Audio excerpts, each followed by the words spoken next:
मैनपुरी जनपद के कुसमरा क्षेत्र में पर्यटन मंत्री जयवीर सिंह ने नारायण बाबा धाम मंदिर के विकास कार्यों का उद्घाटन किया।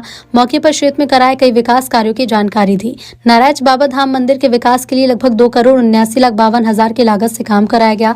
रामलीला मैदान के बाउंड्री वॉल निर्माण के लिए करीब 2,02,62,000 स्वीकृत किए गए। इसके अलावा किशनी तहसील में सारस के विचरण स्थल के लिए विकास के लिए लगभग 52,62,000 की लागत से काम कराया गया। श्री नरसिंह धाम मंचना में करीब 1,22,34,000 की लागत से विकास कार्य पूरे किए गए। सभी कार्यों के पूरा होने के बाद पर्यटन मंत्री ने शिलान्यास कार्यक्रम में भाग लिया और क्षेत्र के विकास के लिए सरकार की प्रतिबद्धता दोहराई। कार्यक्रम के दौरान fax paid chairman Prem Singh, Shakya block प्रमुख बेवर बल्लू चौहान, कुसमरा चेयरमैन आदि ने मौजूदगी दर्ज कराई। इस दौरान पत्रकारों से बातचीत में पर्यटन मंत्री जयवीर सिंह ने सपा के राष्ट्रीय अध्यक्ष अखिलेश यादव के उस बयान का भी पलटवार किया जिसमें कलेक्टर की कोठी तोड़कर मूर्ति लगाने की बात कही गई थी। उन्होंने कहा कि प्रदेश में विकास कार्यों को लेकर सरकार प्रतिबद्ध है।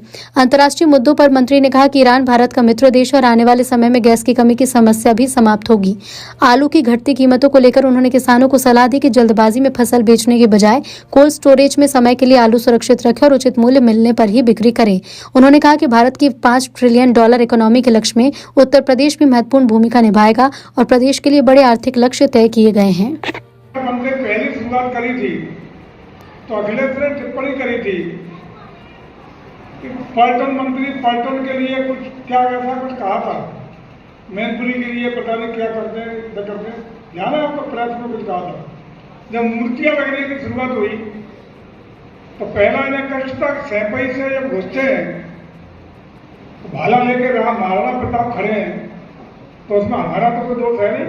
हम लोग की आस्था का राष्ट्र भक्त है, राष्ट्र के महान सपोर्ट योद्धा हैं।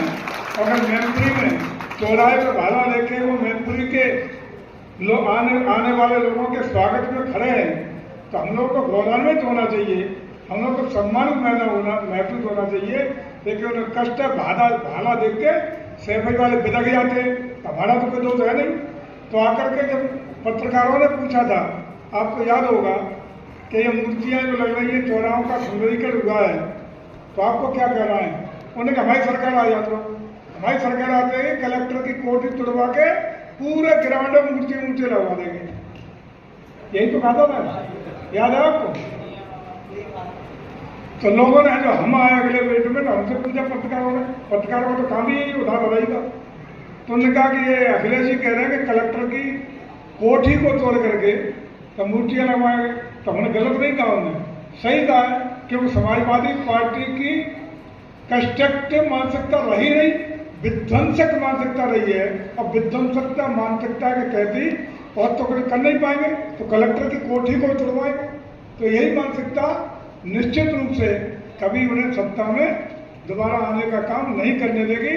विध्वंसक मानसिकता ही उनको लेट हुई है और आगे भी लेट हुएगी।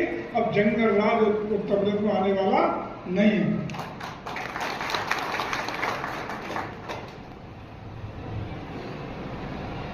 तो कुल मिलाकर के सरकार का ₹1 लगते हुए कुछ रहा क्या कभी? कि सरकार ने कभी कोई बता दे।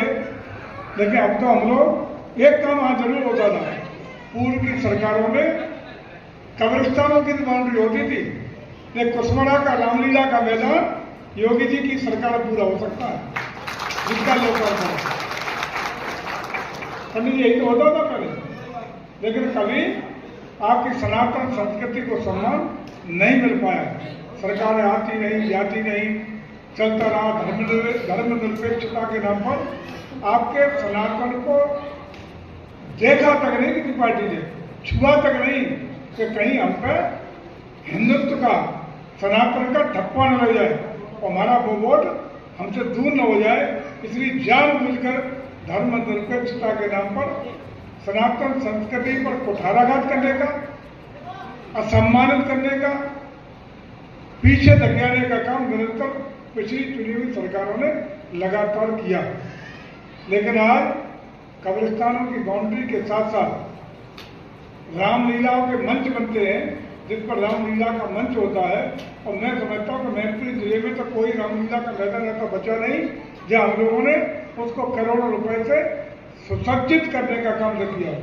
मैनपुरी हो, कृष्णा हो, करावली हो, कोई नहीं बचा।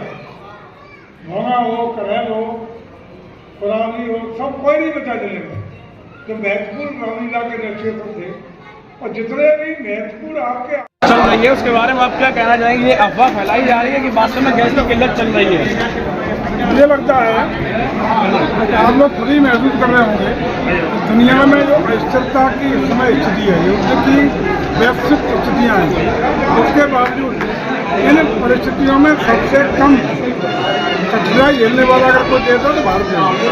जिसने नेचुरल गैस की बात करें, पेट्रोलियम प्रोडक्ट्स की बात करें, सबसे ज़्यादा संभावनाओं को अपना जो सुपर स्टॉक था उसको लेकर के विभिन्न अन्य देशों से तमाम समझौते करके, बल्कि ईरान जैसा देश जिसका बयान आया भारत हमारा मित्र है, जो रास्ता दुनिया के लिए बन है, वो भी समुद्री यात्रा के लिए खोलने का काम किया है। इसलिए न गैस की कमी होगी, न डीजल की कमी होगी, न पेट्रोल की कमी होगी। जो भी इस तरह के लोग कालाबाजारी करने का काम कर रहे हैं, उनके खिलाफ भी आवश्यक बस अधिनियम को लागू करके हम लोग कार्रवाई करेंगे। लेकिन किसी भी स्थिति में इन चीज़ों रसोई गैस हो, पेट्रोल हो, डीजल हो, उनकी कमी नहीं होने दी जाएगी। सर आलू जो है, किसान का आलू इतना सस्ता हो रहा है, इसकी क्या करेंगे? आलू का अभी किसान रो रहा है सर। आलू की जो सब्जी है, इसको कोल्ड स्टोर में रखने के बाद 6-8 महीने का समय मिलता है। मंडी ऊपर नीचे होती है। लोगों से अपील है कि कोल्ड स्टोर में भंडारण करें। आगे पीछे रेट बहुत फ्लैक्चुएट होते हैं। सब्जी है, निश्चित रूप से ये कोई रेट स्थिर रेट नहीं है। आगे उनको संभावनाएं रहेंगी। आलू अपना भंडारण करें।